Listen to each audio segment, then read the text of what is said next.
Hello everyone and welcome to Observer TV News. It's Tuesday, November 20, 2018. I'm Sergio Arangio. And I'm Samek. And here are today's top stories.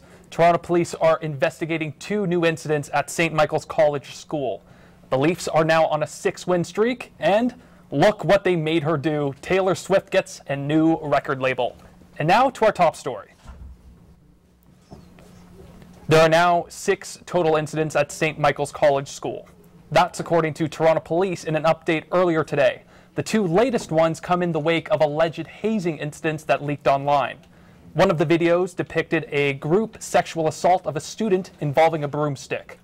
6 students have now been arrested and charged in connection with the incidents. 5 of the boys have turned themselves into police, while the 6th was arrested on his way to school.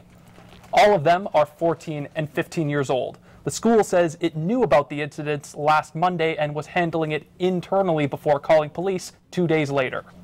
Police only found out about the incident after media asked them about the videos. Officers say the videos constitute child pornography. The students were in custody and have been released on bail.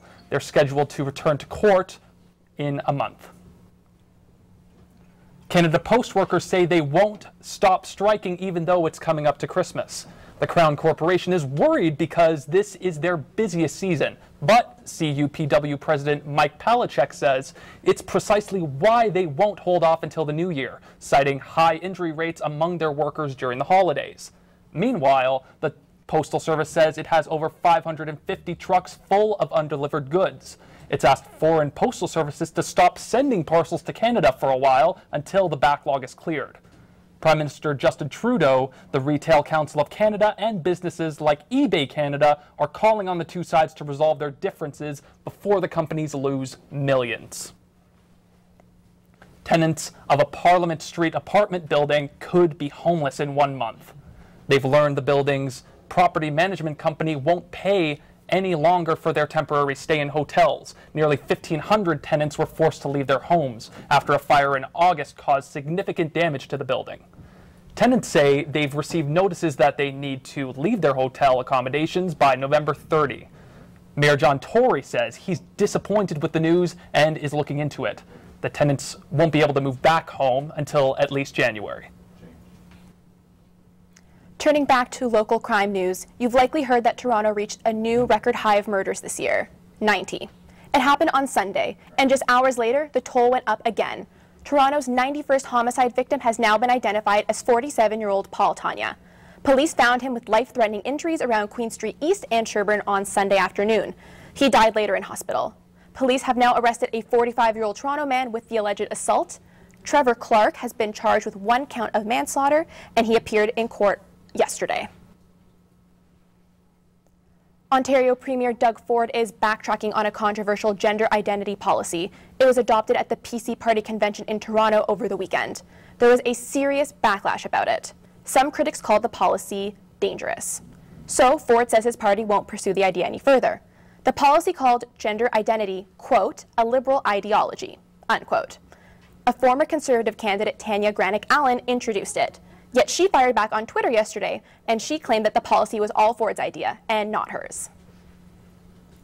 A Brampton snowman, or should I say snow woman, went viral last night. Complete with fake eyelashes, jewelry, and a red sari, Desi Snow Girl has been viewed more than 84,000 times on social media. The snow woman was made by 19-year-old Jasu Kingra and her 2 sisters. The sisters told BlogTO they made the snow person for their friend from India who is here experiencing her very first snowfall. And speaking of snowfall, now over to Varsha for the weather report. Thanks, Ellen. After some snow last night, the temperature right now is a windy 0 degrees. Tonight we'll be getting a little colder with a low of -4 and a wind chill makes -12. Tomorrow you can expect some flurries, but only an average of 2 centimeters. The high will be 0 degrees with a small dip later into the afternoon. Thursday, we will see the sun all day with clear skies into the night. The high will be -4 degrees and -9 degrees for the night. Friday will continue to be sunny at 2 degrees to kick off the weekend and the first day of winter at Ontario Place. The new winter destination will run for free until March 2019, so be sure to visit this winter season. The weekend will be cloudy leading into Monday. Saturday and Sunday will both have a high of 6 degrees and a low of -4 degrees with a chance of showers on Saturday. So bring an umbrella if you're heading to Nathan Phillips Square in the night for the annual fireworks show, the Cavalcade of Lights. Sunday ends the weekend with a chance of showers. And that's our first look at local news and the weather. Stay with us because after the break, we'll be back with national news and the latest buzz on the entertainment front. As a kid, this beat was always stuck in my head. I would practice it anywhere I could, whenever I could. I was able to bring the beat to life.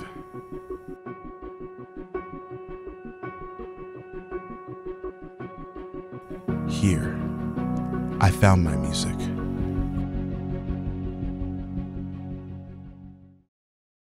Welcome back. The murder retrial of Dennis Oland is now a mistrial. It will be delayed until 9:30 a.m. tomorrow due to what the judge said was, quote, the improper background checks on prospective jurors and irreparably tainted jury selection, unquote.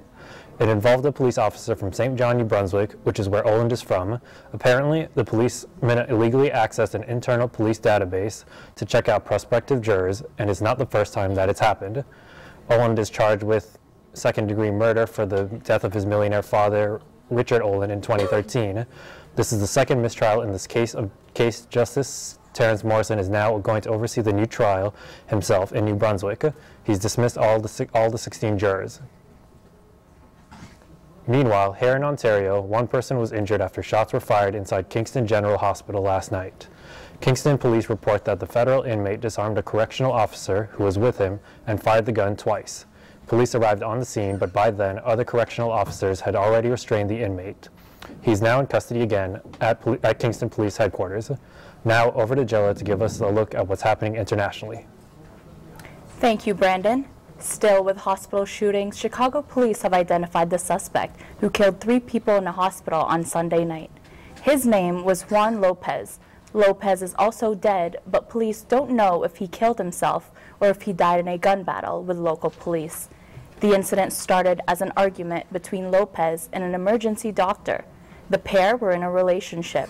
He shot her and then ran into the emergency room where he shot and killed a pharmacist and a police officer. Overseas now, airstrikes have resumed in Yemen's port city, Hodeidah. That's despite the UN encouraging the current ceasefire and despite promises from both warring sides to comply. The conflict is between the Saudi-led military coalition and the Houthi rebels. The fighting has caused a humanitarian crisis with thousands dead and millions at risk of starvation. U.S. President Donald Trump says he's not going to impose any new sanctions against Saudi Arabia for the killing of journalist Jamal Khashoggi.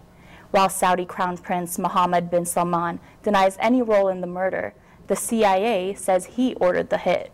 Now, MBS is facing backlash in Saudi Arabia, and Reuters is reporting that Saudi royal family is allegedly making sure he doesn't become the next king. Khashoggi died 7 weeks ago on October 2nd after he entered the Saudi consulate in Istanbul. That's a look at international news. After the break, Louise and Angelica have the latest of entertainment. What sets Centennial College apart from the rest? The Story Arts Center, a school where you can turn your creative passion into a real job. It's a small campus with intimate classes, which allows students to get real hands-on experience. Fine-tune your technical skills while expanding your creativity. Become part of Toronto's rich history, like several of our alumni, and make the Six proud. Story Arts Center is a small school with a big influence. Hi everyone and welcome back. Canadian-born singer Celine Dion has partnered with gender-neutral clothing brand New. Last week she released a teaser of her collaboration launching as Celine New. She spoke with CNN and says she isn't trying to dictate how parents should dress their kids, but encourage parents to allow them to express how they feel. Meanwhile, another power mom, former U.S. First Lady Michelle Obama, continues to inspire countless people. Her memoir came out and is entitled Becoming. It's currently the fastest-selling book of the year at Barnes & Noble. On its first day, it sold over 750,000 copies. The book shares her upbringing in the south side of Chicago all the way to her time in the White House as the First Lady. She even critiques Donald Trump's baseless theory that her husband, Barack Obama, wasn't born in the United States. Now over to Angelica for the latest on Taylor Swift's newest record label. Taylor Swift has left her longtime label, Big Machine Label Group, to sign a new deal with Republic Records and Universal Music. Under the contract, Swift will own the master rights to all her recordings. She's been advocating for other musicians to try to get more money from their Spotify sales. She posted a photo to Instagram. It says, quote, "It's really important to me to see eye to eye with the label regarding the future of our industry," unquote. Ariana Grande says thank you next to her ponytail. The newly single pop star stopped wearing her hair extensions just weeks after breaking up with Saturday Night Live star Pete Davidson. She's also teasing a new video for her latest single. She hasn't said when we should expect to see it, but Grande posted a lyric video to her Instagram yesterday. It says, quote, "Thank you, next. Officially platinum. Don't worry, you're still getting a video," unquote. Her single mentions past relationships with a bunch of her exes, Big Sean, Ricky Alvarez, Pete Davidson, and the late Mac Miller. The song hit the top of the Billboard Hot 100. That's the first time in her career. After the break, we'll have the latest in sports. As a kid, this beat was always stuck in my head. I would practice it anywhere I could, whenever I could. I was able to bring the beat to life.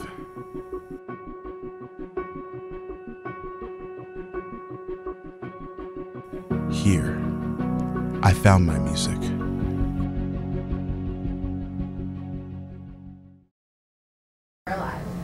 Welcome back, and hi everyone. The Leafs were off to a shaky start last night when they faced off against the Columbus Blue Jackets. They were down 2-0 by the end of the first period, but they came back strong in the second and in the third. With 4 unanswered goals, they won 4-2. Center John Tavares came clutch with an assist and a goal, but Tavares said that their main MVP was goalie Frederik Andersen. He had a 37-save performance for the night. Andersen was the key to securing the win and continuing the Leafs' 6-game win streak. The Leafs' other center, Austin Matthews, came out for practice on Sunday. Matthews was injured on October 27th and is on the road to recovery. He spoke with Sportsnet on Sunday night and said, quote, "It's still not all there, but hopefully it continues to progress and get back there as soon as possible," unquote. The Leafs will play the Carolina Hurricanes tomorrow night at 7 at the PNC Arena in North Carolina. Now over to Taylor for an update on the Grey Cup. Thanks, Jonathan. The Grey Cup matchup has been decided. The Ottawa Red Blacks beat the Hamilton Tiger Cats 46-27 on Sunday. The Red Blacks are headed to Edmonton, the host city of this year's final. They'll face off against the Calgary Stampeders, who are on their way to their 3rd straight Grey Cup final, after defeating the Winnipeg Blue Bombers by a score of 42-14. The game starts at 6 p.m. Sunday night. As the Leafs head to Carolina, Observer Sports TV's Ryan McKenzie has this update on the William Nylander situation. Ryan? With things coming close to the wire between William Nylander and the Toronto Maple Leafs, what was originally an innocent argument has become a genuine concern for the future of Nylander. If Nylander doesn't re-sign with the team by December 1st, he will have to sit out the entire 2018-19 season. But the Leafs aren't rushing. It's been reported that they are open to Nylander sitting out the entire season, while they test the trade market for teams willing to pay what he is asking for. Although they wish to sign him, at this point in time, trading is becoming a very viable option. And what are some teams who are interested in Nylander, Ryan? Right now, the teams that would be the best fit and the ones who have shown the interest are Carolina, Anaheim, Philadelphia, and Minnesota. Thanks, Ryan, and that's it for sports. Stay tuned for more news coming up after the break. What sets Centennial College apart from the rest? The Story Arts Center, a school where you can turn your creative passion into a real job. It's a small campus with intimate classes, which allows students to get real hands-on experience. Fine-tune your technical skills while expanding your creativity. Become part of Toronto's rich history, like several of our alumni, and make the Six proud. Story Arts Center is a small school with a big influence. Welcome back. An event took place in downtown Toronto honoring girls around the world. Observer's Danielle Clark reports. This is the 7th annual International Day of the Girl, and here at the Cuso Center, the festivities are underway. Tina Sweeney, Outreach and Partnership Officer for Cuso International, organized the event. So the importance of International Day of the Girl is to recognize the next generation of young women coming up and the importance of them having a voice at the table, at all levels of the table, whether that be socioeconomic, their health and well-being, just basic inequalities. We need to celebrate, but also recognize that more work needs to happen. The speakers of the evening performed to a packed house downtown at the Toronto Centre for Innovation in Toronto. Spoken word poet and art educator Britta B is here to perform and commemorate this important day by speaking on her own experience with gender inequality. For me, it's about connection. I believe that every young woman deserves to know that there are possibilities for her to be her truth, and for her to be herself, and for her to be a grand vision of who she is. The International Day of the Girl is a day of observance declared by the United Nations to shed light on the challenges that millions of girls face worldwide. Globally, 1 in 3 girls are denied a secondary education. The leading cause of death for young girls ages 15 to 19 in developing countries is pregnancy. And here in Canada, gender-based violence affects approximately half of all women. Dawit Tibiu, journalist and UN Commission photographer, was one of the speakers. He founded the Guzo Project, an emerging brand focused on preserving endangered treasures, history, and cultures in Africa. Happy International Day of the Girl. The girls are the future, so they should be celebrated, they should be supported, they should be leaders of the world. Accessing equality for girls will not be easy. The hard truth is many still do not want to see women in positions of power. Until changes occur, events like these will continue to bring the conversation of gender inequality to the forefront. Danielle Clark, Observer TV News. Danielle Clark joins us live in studio. Danielle, why is the International Day of the Girl so important, and how can people support the cause? Well, Sergio, it's about raising awareness about diversity and that girls and women face and creating ways for girls and women to take control of their own future.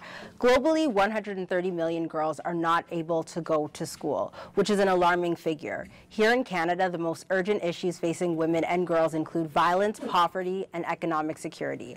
These issues are even more marginalizing if you are an Indigenous woman or a woman of color. Plan Canada is a part of a global organization that is dedicated to advancing equality for girls. They work with children, young people, supporters, and partners to tackle the root causes of barriers facing girls. It's a great way to get involved in helping a worthy cause. Thanks, Danielle. In a related story, women, children, and people who identify as trans were also out on the streets. They wanted to raise awareness of the right to walk safely alone at night without fear of harassment or violence. Observer's Fran Mbadwe reports from the scene.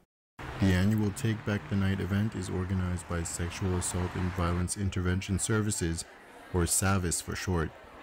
Speakers included feminist lawyer Pamela Cross and Sherry Saville, Indigenous Education Advisor. SAVIS' game plan is to change public perception of sexual violence and to change the lives of survivors.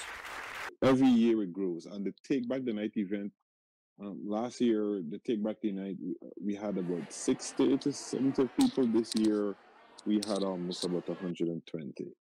So it's growing. In the Halton community, Take Back the Night is growing. Henry wants to see other organizations merge their awareness events with SAVIS. He hopes that soon, Take Back the Night will become a major feature on the Oakville calendar. Amanda Reum, Juno-nominated singer-songwriter, performed several songs. There's so much power when people come together and they physically get together and walk and demonstrate. Yeah, when people actually leave their homes and come together, it's really important. And I was really excited that Take Back the Night also included a march. It wasn't just an event. It was like, no, let's get out and walk and be visible. Because specifically with sexual violence or violence against women at all, that can be a struggle, I imagine.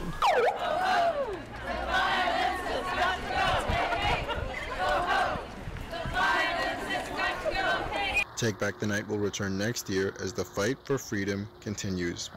For more information on sexual violence, visit SAVIS at their website or on social media. For Observer TV News, I'm Fran Mbadwe. And Fran is here with us now. Fran, what are some of the statistics that frame the state of sexual violence in Toronto right now? Savas says 1 in 3 women will experience sexual violence in their lifetime. That's double the risk for men. Probabilities also skyrocket for women under 35, and for women with a disability, 80% will be sexually abused. A recent survey has shown that only 1 in 3 Canadians understand what sexual consent means, and most perpetrators of abuse don't consider themselves perpetrators. Savas says awareness is the most important step to reversing this. Thanks, Fran. And now over to Eric Twite for a report on International Transgender Remembrance Day. Today marks the International Transgender Day of Remembrance. Trans woman Gwendolyn Ann Smith founded the event in 1999 following the murder of American trans woman Rita Hester. 27 trans people were murdered in the U.S. last year, according to Human Rights Campaign. The event observes the murders of transgender people and the violence that they endure. This concludes Trans Awareness Week. This year, protesters were at Queen's Park to express their opposition to Doug Ford's PC's recent resolution to classify transgender people as a liberal adventure.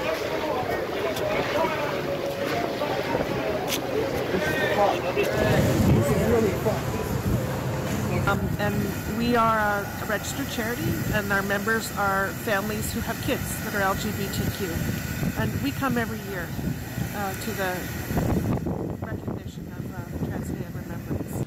Eric, thank you for this. Would you mind telling us more about that P-flag protest? Well, actually, the demonstration is going to be moving. After I spoke with them, they were planning to head down to Nathan Phillips Square, and John Tory was expected to speak, and that was going to wrap up their day. Thank you, Eric. With fall on its way out and winter drawing near, sweaters and warm drinks are people's best friends. Over the years, one hot beverage in particular has gained massive popularity and is celebrating an anniversary this year. The Toronto Observer's Michael Gezahan has the details. The pumpkin spice latte, or known as the PSL, is a notorious drink to welcome the fall season. What makes 2018 special? This is the drink's 15-year anniversary since it took consumers by storm. The trend first started in January 2003 when it was first developed by Starbucks. Since then, the phenomenon has continued and gotten bigger each year. Since its first introduction, the PSL has gained notoriety through internet memes most recently. Online on Twitter, people make jokes saying things like, if you say pumpkin spice latte in the mirror 3 times, a white girl in yoga pants will appear and tell you all her favorite things about fall. In the PSL's 15 years, it's grown past Starbucks. Now, it's become a commonplace hot beverage due to the demand. Fast food chains all over the world, and most recently, Tim Hortons added new pumpkin spice selections. The trend isn't for everyone, though. In East York, local coffee store 808 Social at the intersection of Pape and Canning have a different opinion on the PSL. Here's a coffee shop, and like when you think about it, pumpkin spice latte is not really a coffee. We don't actually sell pumpkin spice latte that much either, and I've been working here for 2 months now, and I didn't even come across with anyone that actually buy pumpkin spice latte. To some coffee connoisseurs, though, the PSL is even synonymous with the beginning of fall. It just becomes so in sync with fall. I just can't help but get a pumpkin spice latte every time it's back. So far, there has been no official plans to celebrate the 15th anniversary of the pumpkin spice latte. However, fans of the beverage are sure to keep on sipping. I'm Michael Gezahan, here with Toronto Observer News.